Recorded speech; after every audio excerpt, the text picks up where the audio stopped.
Hello, everybody. Welcome back to Baltimore Games. I'm Bald. I'm bored. And we're going to do a review for you of Tiny Epic Cthulhu, including The Cult of Chaos and... Astral Projections. Artifacts. I was like, I don't know the name of it. I don't know. You put it up there. I knew it was Astral something. Yeah, Astral Artifacts. That makes sense because these are called artifacts. Nope. I had a nice, somehow first try. And I'm going to take it down. Yeah. So for our reviews, you would have seen the previous review video to this. Structure's a little bit differently now. We have made two big changes. Number one, we have condensed things into 4 categories. Yep. So design and components are now just design. So we'll just grade that all together in our rating scale. We're still looking at what components are made out of. It's just including it all in one go. Yep. And then also we've had a weighted system. So gameplay is worth more overall in the rating than the other 3 categories. So 40% of the weighting will be on gameplay, and then 20% on both storage, rulebook, and design. Yeah, we did that because we had a couple of games. Again, so the same way that we added the Just Okay category, we found that there were some games that were getting scores higher than what was really honest to what we thought about it individually and collectively, just because there were so many other categories contributing to the score over gameplay. And really what you really care about is how the game plays. Yeah. Everything else is important, but what's more important is this portion. Yeah. So now if a game has a perfect rule book and amazing design, but shitty gameplay, you'll see that correctly rated out. Correctamundo. All right. But first, so we start with storage. Oh, that's what I was going to say. No, you start with storage. No, I'm going to change it because there's like 4 categories now. Nah, fine, I'll start with storage. So storage is storage. Storage. All right, so the storage for Tiny Epic Cthulhu, as well as the... Yeah. Don't fucking remind me. Piece of shit. Is the same as it's always been. It is a tiny box that components are shoved inside. So, caveat, Gambling Games does a great job figuring out how to fit everything into consistently sized boxes, which in itself is incredible. But... Is it epic? No. To do so,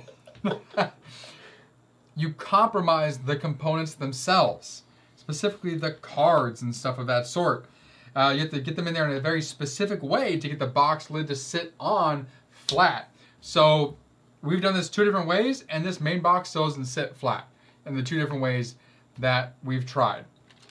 Things are thrown in bags, cards put in the bottom, top is shoved on as much as possible. So because of that, I give it a 3.5. All right. So my storage score, so a few things. Number one, exactly to Nick's point. Yep, exactly. But more. But wait, there's more. Get your ShamWow now for $24.99. Wow! No, that's a different guy. That's not Billy Mays. All right. ShamWow guy is his own guy. That's right. I went right to South Park episode. I see dead celebrities. Yeah. I gotta go see that episode again. Okay. What are we talking about? I know. Storage? Yes. So storage here, you are putting everything into the boxes. So the small box here is for the expansion. Yep. Large box is for the base game. Yep. So one thing I'm going to start off by saying is we have a vast majority of games that understand they're going to have expansion content. Mm-hmm. And it fits in the main box. Yep. Tiny Epic in Gambling Games and now Tycoon Games, all they had to do with their boxes is make this probably another inch thicker. And you'd be able to fit comfortably all of the expansion content for not just Tiny Epic Cthulhu here, but all their Tiny Epics they have expansions for. Well, because the expansions come out at the same time as the main game. So you'd be able to fit it all in one box. And they're always the same size. Yeah.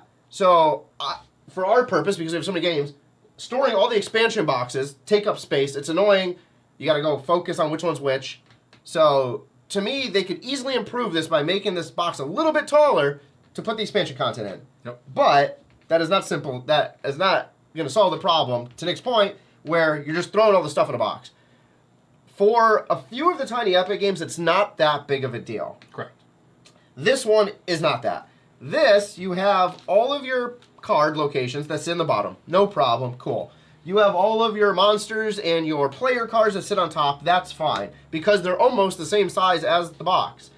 Everything else is the problem. So you have a deck of cards that just sits in the corner and it's going to get dinged around. They're going to slide around. You have all of these different size components, dice, characters, everything else that all pretty much go in like 2 big bags and get thrown in here. So setup of the game gets annoying, and we talk all the time about how easy is it to get to the table. This game, it should be a quick setup. This takes us 15 minutes because you have to go resort all of these pieces out. You have to go through the different bags to make sure you have everything. Yep. So they did not do a good job of giving you like compartments or anything to nicely lay all this in here. Mm-hmm. So because I am now being harsher in my reviews, I think this is one of their worst because of how many pieces there are. And again, these are nice miniatures. Yep. We don't want them to get dinged up and scratched on the corners. Meeples. Technically, miniatures. Technically, yes, meeples and the like, dice and everything. I'm giving the storage a 2. Oh, god damn. Because this is literally a box that fits things. It doesn't even fit things correctly that well. So it's not even average. It's below average to me. It is comparable to a box of Legos. Like, well, yeah, sure. meaning everything's just kind of loosing around. All right. Next up is the rule book. Zzz. Yeah, so there's technically 3 rule books because we have the Cult of Chaos, we have the Astral Artifacts expansion here. So for the rule books, I'll start the small one here. Super simple. It just says, hey, here's how you lay out these cards, and you put the little tokens on it. Cool. Straight up. The main rule book here... You don't even need to read this. You probably could figure it out by yourself. The main rule book here goes through the full setup, along with pictures and numbers and corresponding to where you're putting everything. Their rule books obviously fit inside the box. So they're smaller than a typical rule book. The text is very small, and there's a lot of information. As you can see, there's 12 steps. There's a lot of subsections as well of things going on. So I'm not a fan. Like, I wish they just made the text larger and took up an extra page to truly make it clear what's happening. And again, you can kind of separate this out to be like board setup, and here's how to set up the board. Player setup, other setup, and like extra supplies. For game overview, I do like that they go through these cards and say, hey, this is what everything means on the player mat, the town cards, the page cards, the Great Old Ones card. It gives you that up front, so then when you're reading the rule book, you know what all that means. And then everything else is kind of just bullet pointed. So it says, step 1, you have these options, 1A, 1B, 1C, 1D, here's what you do. Step 2, you have your player actions, 2A, 2B, 2C, D, and E, here's what you do. And then phase 2. So it goes through fairly clearly. Like, we learned a few days ago, and I think in one shot we pretty much understood how the game played. There was a few things we had to touch back upon just to make sure we weren't crazy. Like, you don't, if the bag empties, you don't refill it. It has a certain condition has to happen to refill it. Yeah.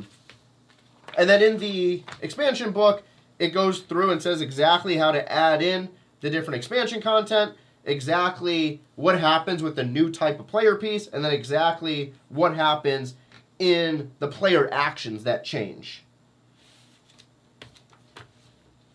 A comment I'm going to make, though, the one gripe I have, is exactly the point we just made for storage. They knew this expansion was coming out when the rulebook came out. What I wish they did was, yes, include the separate rulebook, because you don't have to buy the expansion. But you can't play the base game if you don't have the expansion. Or you can't play the expansion if you don't have the base game. Fuck. You can't play the expansion if you don't have the base game. That's my point. What I wish they did is just stick this in the back of this rulebook.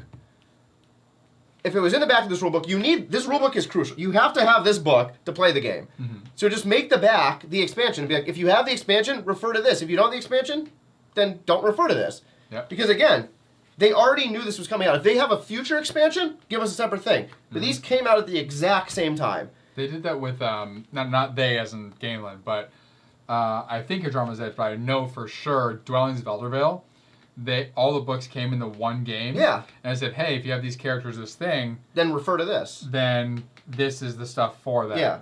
Because, perfect example, in setup editions here, it says, oh, during step 10, do this differently.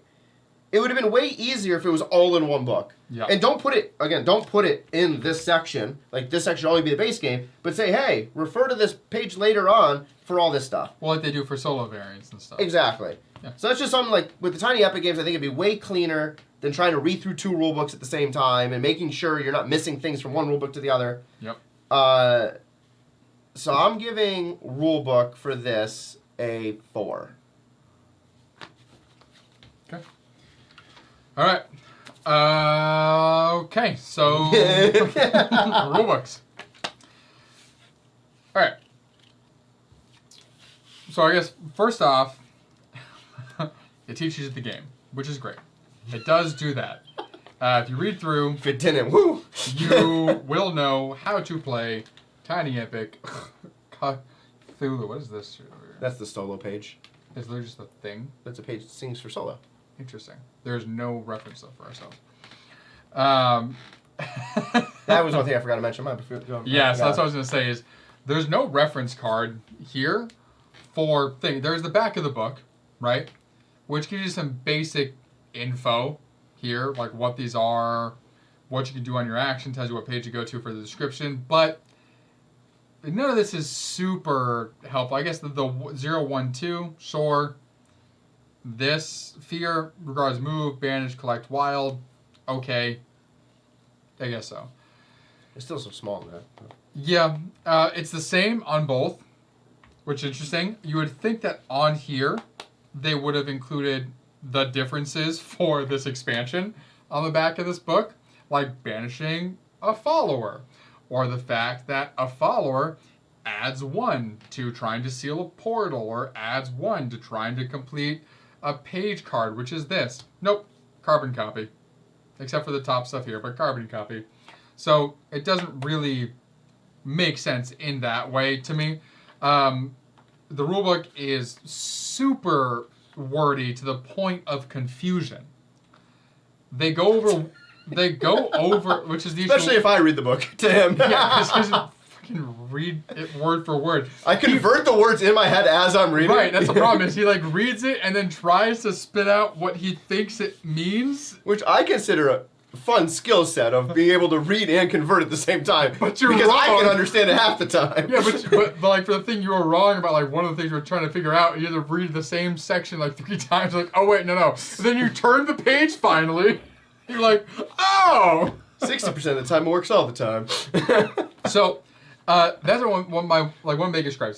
It's organized in a way that's very confusing, and then there's nothing in here that makes it easy to find the page that you're trying to get to for explanation, other than a table of contents in the beginning, which, sure, that's what that is literally for, but plenty of other rule books have big side columns or something, different colored sections that help you flip to that page more quickly. Also with the rule book, what would help the wordiness, and this is a great example, like you pointed out, more diagrams or more strategically placed diagrams. Have a splash page that has the complete setup, right? The complete setup, have a splash page. 1 page, all it is the picture. Then, with each section, show a close-up of the literal portion of the game where you are setting up. So if you're talking about the actual like individual cards, close-up of that card by itself, not just in this. Do both. Whatever you can do to enhance the clarity that is there. So that causes me stress. And I find it. I don't mind this being separate and in the book. It's not that big of a deal to me personally. Yeah, I don't think there's anything really confusing other than Steve reading it to me that made the expansion slightly confusing to get onto. It's mainly just an issue I think with Tiny Epic games in general for the most part. It's just it's so wordy. It doesn't need to be. It's not that complicated of a game. It can be very, very simple. So I think they need to take more time to refine down the rule book, find a way to make productive, useful player aids so you don't have to constantly go to the rule book or have this out while you're playing. So for that, the rulebook got a 3.5 out of 5 from me. All right. So next up, we have our newly redefined design category.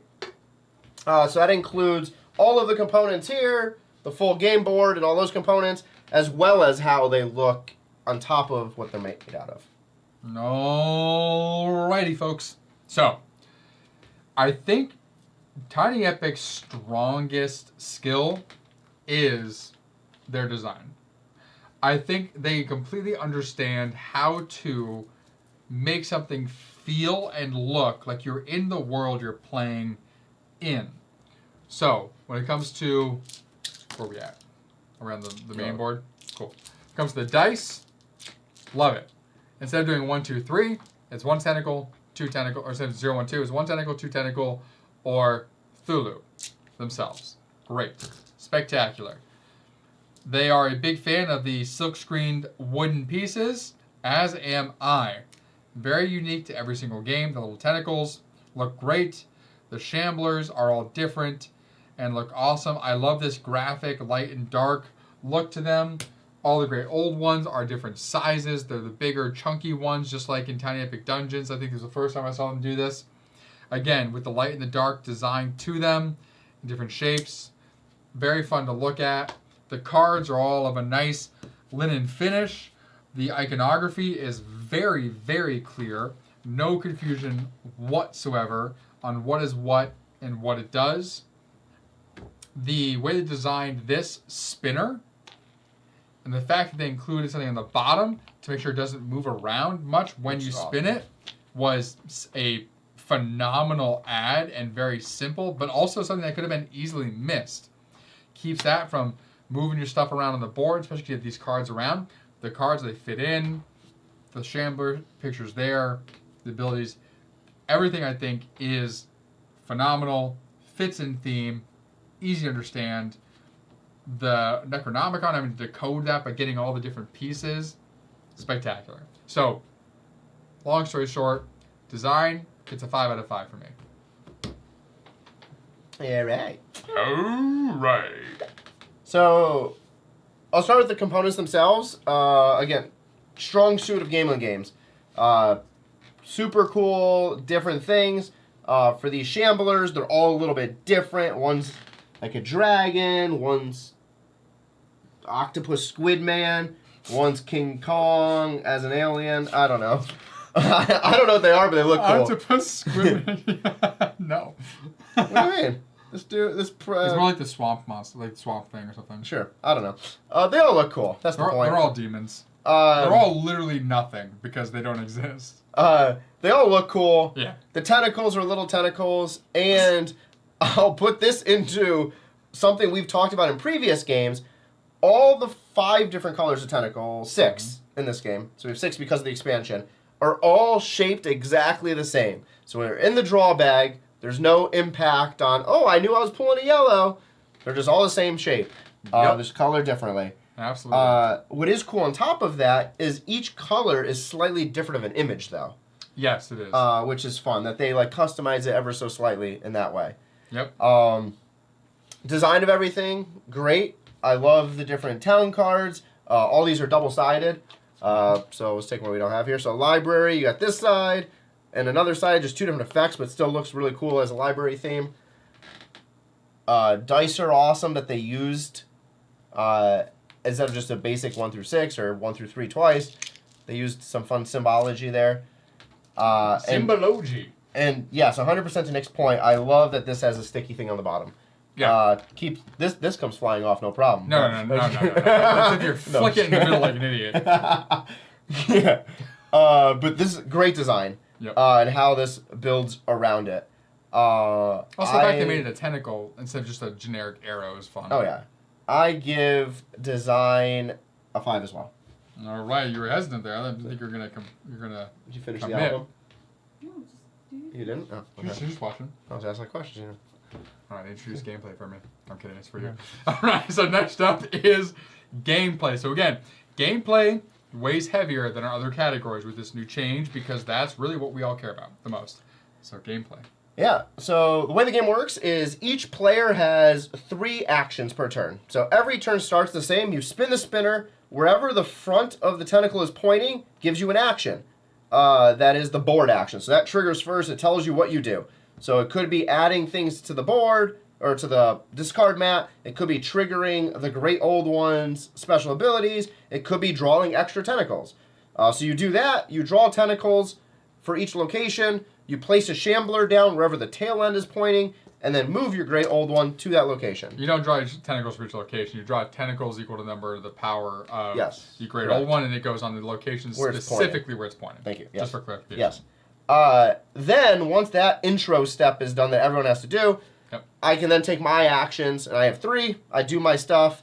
You can move around. You can try to collect tentacles from the location. You can try to take out shamblers.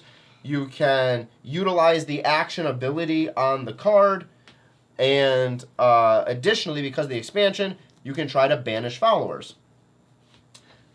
The overall purpose of that is to collect these page cards. And they all have rune symbols on them. You collect the card by giving up the tentacles, which you have on your player board that you've collected. As you've gained more of these, those will become strengths that you have in attempt to defeat the old one, which is part 2 of the playthrough. When this flips over, you have to seal 6 portals. Once you've sealed all 6, you win unless a loss condition is triggered. Which the loss conditions are either 1, all 10 of these followers get put onto the map and off of this card. Number 2, all 15 of these are off and another one has to get played out. Is that it? I don't think that's a loss condition. Yeah, it is. Is It was it? in there. Yeah. Oh, I remember that. That's good. Or for your personal player, if you ever get to the top X, means you're delirious. Yep. You're done. Everyone loses. Everyone loses. So that's the quick overview of the gameplay. What I enjoy about it, and it is a co-op game. Yep. I enjoy, as we talked about in our playthrough, it's not a co-op game where you have to be exactly on the same page discussing your every move. Same page. It is one of the games where, especially playing as 2 players, you can see what your opponent's trying to work on, they can see what you're trying to work on, and you see what... No, what not opponent. Your fellow player. Force a habit. Your fellow player. Yeah. The man across the table. Yeah. You can see what they're working on, they can see what you're working on, what tentacles you have collected, and you can kind of do your own thing, because you all have the same end goal, which is fill the Necronomicon with books, and then close the portals. So I do like that aspect. I love how there's 7 locations total because of the expansion. They're all double-sided, so there's that variance aspect coming through every time you play it. There are a bunch of different page cards, so those get shuffled out and dealt out differently every time. So the variance and replayability, great. Yeah, there's literally hundreds of combinations of this setup that you could potentially have. The fact that there's 7 cards and they're double-sided. Yeah. Plus you have a bunch of different individuals that you could be as. You have a bunch of different great ones and all of their abilities that they have. Of course, they're all upside down. All the people. Yeah. So tons of replayability and variety. Yep. The things I wasn't a fan of necessarily, one is these artifacts to me didn't really come into play that often. So this was the artifact, astral artifacts expansion. They trigger whenever the Great One enters your location and you have one, it has to trigger. They weren't really that useful. There's only 5, and the same 5 get put out every time. That one created problems for us. Yeah, the monolith actually made it harder. But the rest, it wasn't really that beneficial to a point where, like, you can add it in, you don't have to add it in, it doesn't matter. It doesn't really change the gameplay. Mm-hmm. We also happened to have the 2 easiest bosses we played from our sample the other day and then today's gameplay, where we were like, oh, this game is stupidly easy. And then we looked, we're like, oh, yeah, we only got the 2 easiest. Somehow randomly drew them. Yep. So that was the main thing I wasn't a fan of, was the artifacts here. Everything else seemed fine. Again, you just kind of go about your own business. You collect what you got to collect. In terms of entertainment value and fun, to me, this was a little dull. Yeah. Because you're literally just going around. You're just like, oh, I moved here. I picked up some tentacles. I did the thing. I moved here, pick up tentacles, did the thing. Oh, I got a shambler now. And it was just very, very, very repetitive. It was a 2-hour game for the two of us, and it was the same thing for 2 hours. Yep. There's a lot of other games where at least like, oh, this action might change or things alter throughout the game. That wasn't really the case here. Mm-hmm. And I know this is probably going to be your point about the dice at the randomness at the end, but maybe not. But the whole portal thing here is literally determined on a dice roll. Yeah. So, yes, the more delirious you are, the more you can reroll. And there might be a person that helps you reroll. I don't know. Those aren't people. No, I was looking at how difficult they were to close. But it's really relying on rolling dice at the end. So you've done all this work, collecting tentacles and everything here on the main part of the game board, taking out the shamblers and everything. And then the final part, the final way to win is all based on dice, which we've completed twice successfully, but there's multiple times I rolled the dice and I'm like, well, there's my turn because I rolled shitty. Yep. So not one of my favorite games. Better than Western, I'll say that. Yeah, but there's definitely better other ones that are better. So I give gameplay for this a 3.5. Okay. All right. Yeah. We know those are correct anyway, so you're not looking at them anyway? Sure, make sure I have it correctly. Alrighty, so gameplay for myself. So, I like the idea of collecting the tentacles to then use to try and banish things and make things more, like, move the game along. I like that whole resource management portion of this. Now, if you get too much, you go crazy, and that'll actually lose you the game. So I like that balance. That is a fun balance. I like the fact that you're having to manage the shamblers as well as the tentacles on the player board. That is a good, like, okay, what do I do on my turn here? The fact they have abilities as well.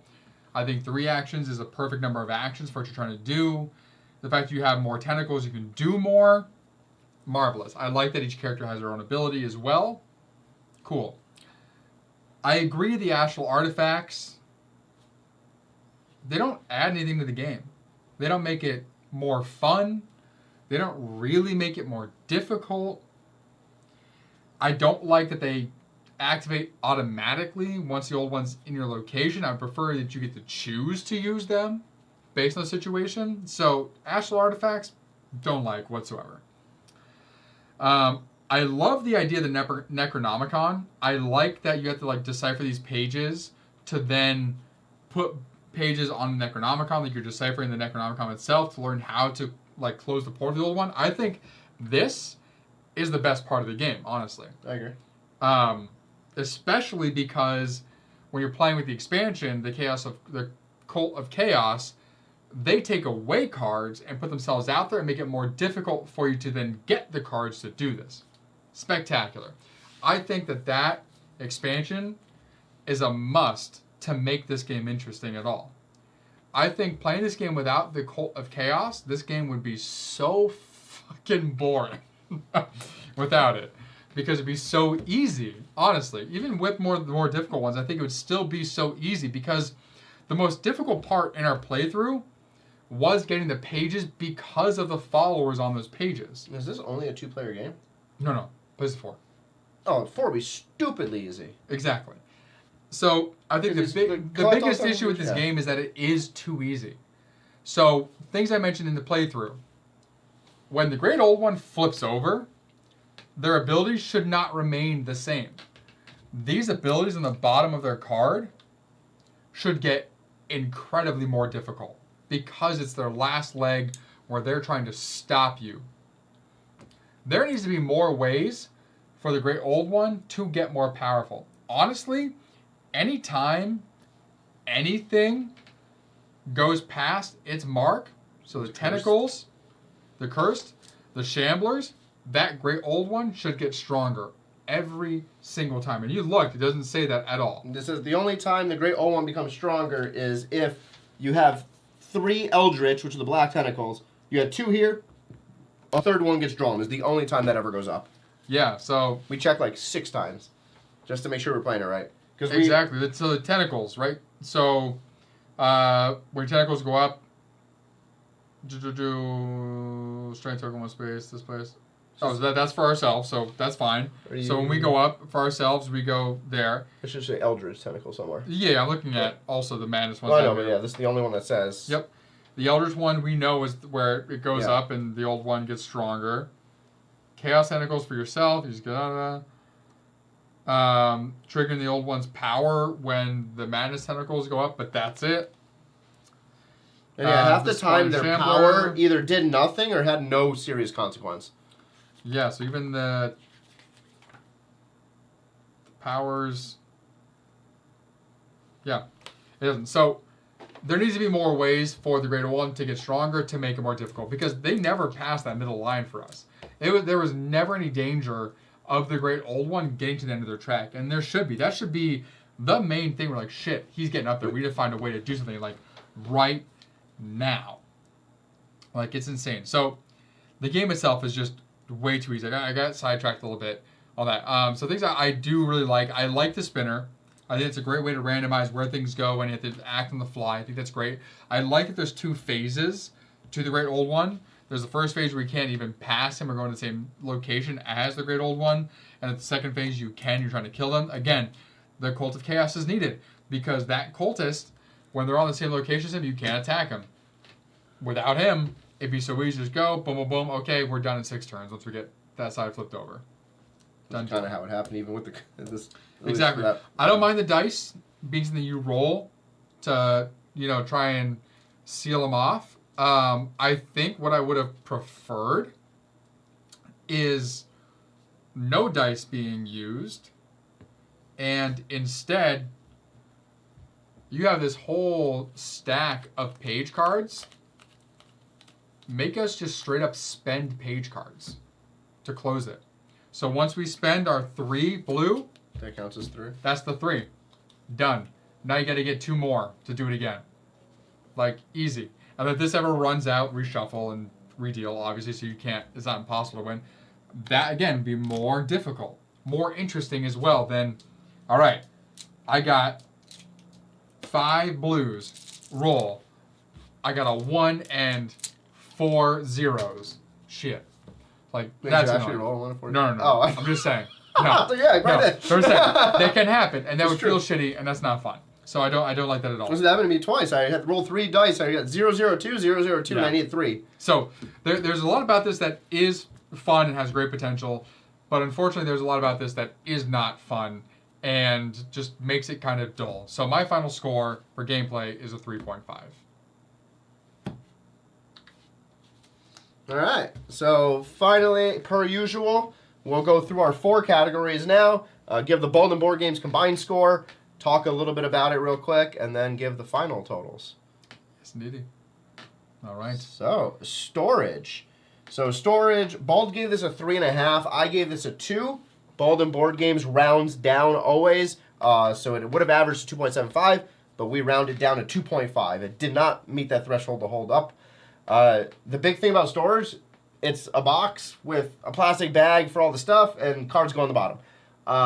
And again, we made the comment where the expansion was already known and came out at the same time. Make the box a little bigger to fit all the expansion content. Yep. All right. For rulebook, I gave this a 3.5. Board give it a 4. But that does mean that it falls back to that 3.5. The rulebook is wordy. Often so wordy it's confusing. Again, the issue with all Tiny Epic games I find recently is that there's just not enough diagrams, or they're so small you miss them. So, Ball Board gives it 3.5. Yep. Our newly designed design category. Ball gave it a 5. I gave it a 5. It's Gamelin Games strong suit. Game looks really cool. Bunch of meeples, different shapes and sizes for all the different characters and chamblers and everything. The town looks cool around the spinner. Great job overall on design and how the components were built and everything. Yeah, we'll get excited as we approach the end, as I should have been on there beforehand. My bad. We just need it for the final 2, yeah. So, gameplay. I give this 3.5. Board gave it a 3.5 as well. Which means Bolden Board Games gives it a 3.5. And I think that score of 3.5 sums up ultimately what our 3.5 overall score is for most games, which is that they're just okay. Like, the gameplay's okay. It's not overly interesting. There's parts that are fun. The fact that it's co-op is fun. I also think this would be more interesting if it was competitive in some way. But there's a lot that just that's in here that's not worth it. The astral artifacts, not worth it. The fact that great old ones don't get stronger in more ways, not worth it. The spinner, the Necronomicon, the resource management, those are the best parts of this game.